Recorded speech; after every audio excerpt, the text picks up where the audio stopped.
제가 재미난 얘기 해드릴까요? 네. 사실 제가 그 지방자치를 시작하기 전에 지방자치법을 기초했던 그 당시 내무부라고 했잖아요. 그 유명한 내무부. 여기 지방자치 기획단에서 지방자치법을 만들었던 아주 주인공 중에 한 사람이었습니다. 그래서 제가 지방자치법을 거의 그 당시에 그때가 이제 사무관 때니까 그 당시 161조였어요. 지금 많이 바뀌었겠습니다만 제가 거의 통째로 외우다시피 한 사람이에요. 그래서 우리나라 지방자치의 역사라든가 하는 것들을 비교적 좀 알죠.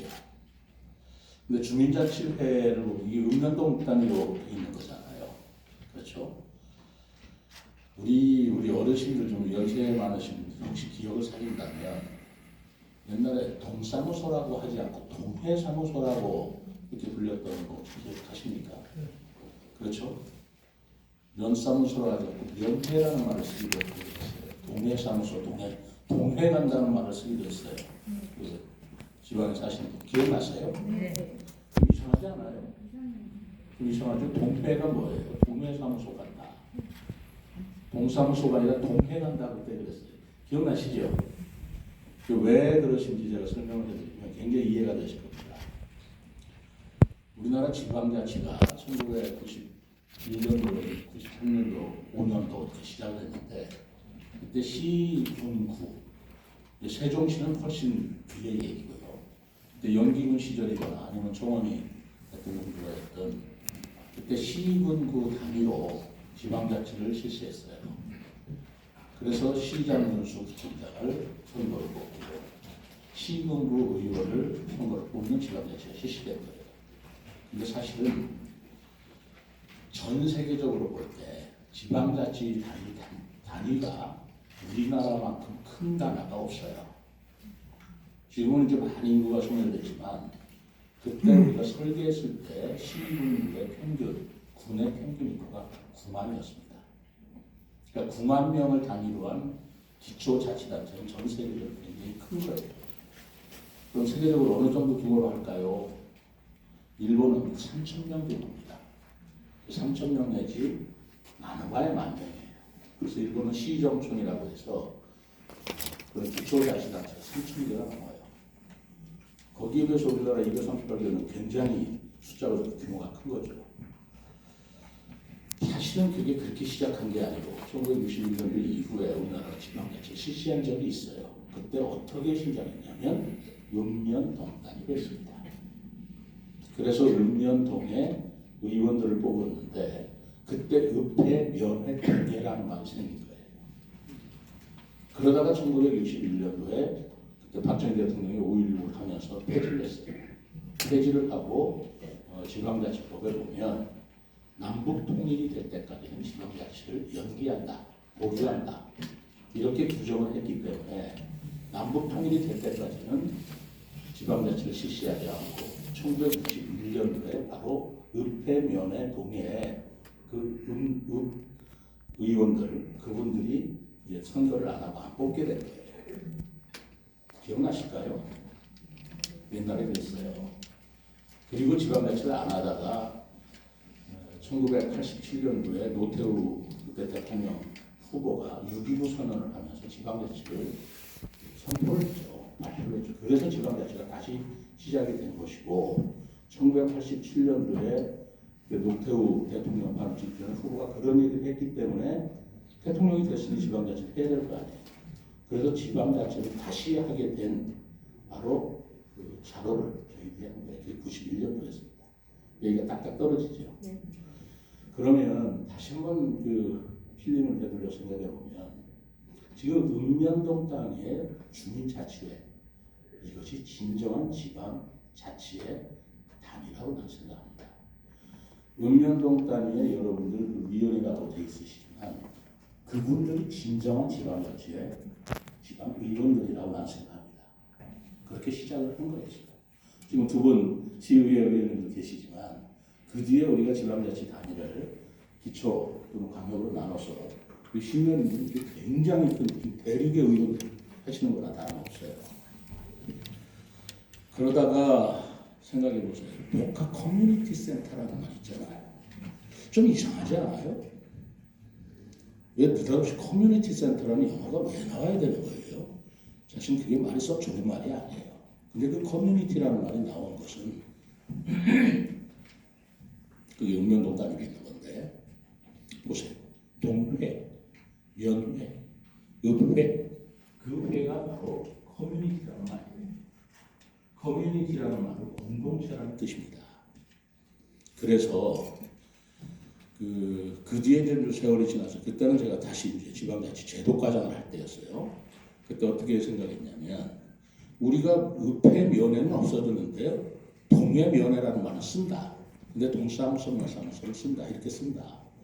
근데 실제로 우리 국민들의 마음은 시군보다는 읍면 단위의 공동체가 많다.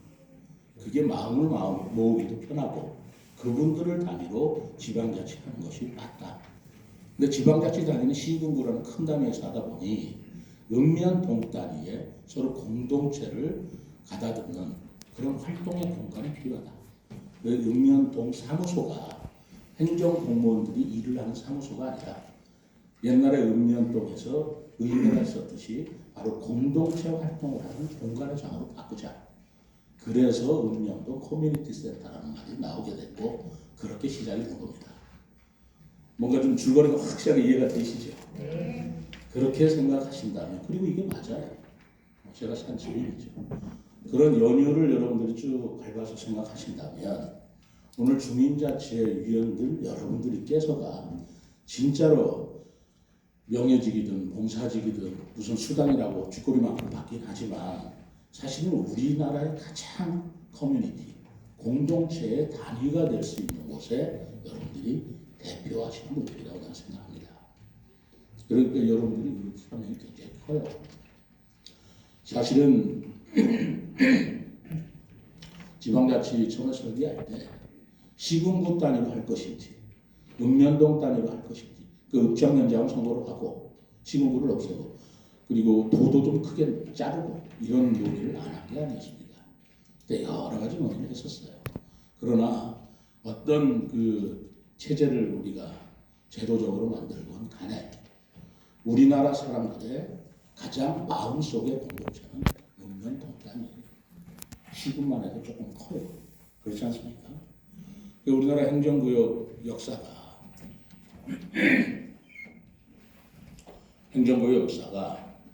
면이라는 지역이 가장 역사가 오래된 것입니다. 면이라는 명칭은 1000년이 넘어요. 읍은 그 뒤에 생기고 동은 또 그 뒤에 생기고 그렇지 않겠어요? 그래서 면 지역에 사시는 분들의 이 동일체 의식 그리고 면 지역에 사시는 분들이 대개 이루어지는 거 보면 집성촌으로 이루어졌어요. 성씨가 같은 분으로 이렇게 이루어진 것입니다. 그러니까 정말 공동체 아니겠습니까? 공동체잖아요. 그러니까 결혼식을 해도 몇 단위에서 하는 것. 그게 가장 맞아요. 그러고 보면 우리 지역의 읍면 동장도 공무원으로 가고 하지만 그 면장이나 읍장이나 동장의 역할, 읍하고 동화는 이제 도시가 돼서 나중에 나온 거기 때문에 그런 의식이 좀 덜해요. 그런데 면에서는 그렇지 않습니다. 면은 면장 그러면 아직도 높은 사람이에요. 시장보다도 면민들은 면장을 더 아껴주고 사랑하고 잘하기를 바랍니다. 그렇기 때문에 읍면동에 여러분들의 주민자치회라고 하는 것은 그냥 주민자치회가 생겼나 보다라고 생각하지 마시고 이것이야말로 정말 우리나라 지방자치의 가장 기초 핵심이라고 할까요? 노른자이라 할까요? 이렇게 생각하셔서 그 규모에서 여러분들이 활동을 하시면서 읍면동의 발전과 그리고 그 공동체 의식이라는 그 읍면동 영민들의 마음을 하나로 모아주고 하는 활동이 진실로 지방자치 한 모습이다. 저는 그렇게 생각합니다. 여러분 어떻게 생각하십니까? 맞습니까? 그래서 오늘 주민자치회 의원 여러분들께서 가지시는 생각이 굉장히 남다르실 것이다. 이 말씀을 들으면 굉장히 남다르실 것이다라는 생각을 합니다. 그래서 그 읍면동의 주민자치회 위원들 여러분들께서는 실제로 이런 좀 자부심을 좀 가지시기 바랍니다. 아마 이런 얘기 처음 들어보셨을 거예요. 이렇게 아는 사람이 많지 않습니다. 저는 전문가이기 때문에 아는 거예요. 제가 대학에서도 강의를 해요. 이 내용을 아시는 분이 별로 없습니다. 지방자치 역사. 그렇게 뿌리를 하나하나 따져보면 우리나라 주민자치회, 주민자치위원회라는 그런 뿌리를 가지고 있는 것이라서 여러분들의 활동과 여러분들의 마음이 매우 좀 기대가 된다. 그렇게 생각을 합니다. 아무튼 우리 위원으로 새로 위촉되신 분, 그리고 연합회장 2분을 비롯해서 주민자치 회장님들, 그런 그 지역에 대한 사랑을 좀 가지셔서 정말 우리 지역이 어떻게 발전하면 좋을까 마음을 모아주시는 게 제일 중요하고요. 그리고 두 번째로는 지역을 어떻게 발전시킬 것인가 아이디어를 만들어내는 게 굉장히 중요합니다. 그래서 우리 마을은 이렇게 발전했으면 좋겠다. 바로 거기서 풀뿌리 민주주의라는 건데 그분들이 생각하는 발전 방향이 정답이에요. 사시는 분이 얼마나 더 안 사는 사람보다 사시는 분이 더 많이 알지 않겠습니까? 그러니까 단순한 민원으로 생각하지 마시고 이 지역의 발전을 위해서는 무엇을 할 것인가 많이 생각해 주시고 그런 거 생각할 때 그 지역의 이름도 굉장히 중요합니다. 이름도 굉장히 중요해요. 왜? 그 이름이라는 게 그 지역에 뭔가 뿌리가 있고요. 연고가 있고요. 풍수지리까지는 아니지만 그 지역에 굉장히 그러한 일이 있기 때문에 이름이 붙여졌지 그냥 뜻도 붙여진 게 아니거든요. 전이면 정자 들어가는 그 일이 많아요. 소정리, 관정리, 뭐 운정리 있나요? 전부 다 우물정자 씁니다. 지하수가 많이 있다는 얘기예요. 온천 나올 거라 나옵니다. 그래서 왕해물이 전이에 있어요. 정자가 많이 들어가는 곳은 분명히 지하수가 많이 흐르고 거기에는 깊이 들어가면 지하수라는 게 별게 아니거든요. 파고 들어가서 25도만 넘으면 온천이거든요. 그런 것들이 나오는 것이 지명 속에 다 숨어있다. 전국에 학자 들어가는 이름을 전부 다 이렇게 조사해보니 이렇게 선을 맥을 이루어요. 그게 지진 화산됩니다. 왜 그러냐면 학이 사는 곳에 따뜻한 물이 나오기 때문에 그래요. 겨울에 학이 따뜻한 물에 기술들기 때문에 그 학의 이름을 따서 이름을 진 것인데 그거는 바로 따뜻한 물이 화산 지진이랑 똑같아요. 지질학자들이 그렇게 연구를 하는 거예요. 여러분들의 이름 중에 지역의 이름 중에 독특한 앞으로의 비밀이 숨어있는 이름이 굉장히 많아요. 굉장히 많습니다.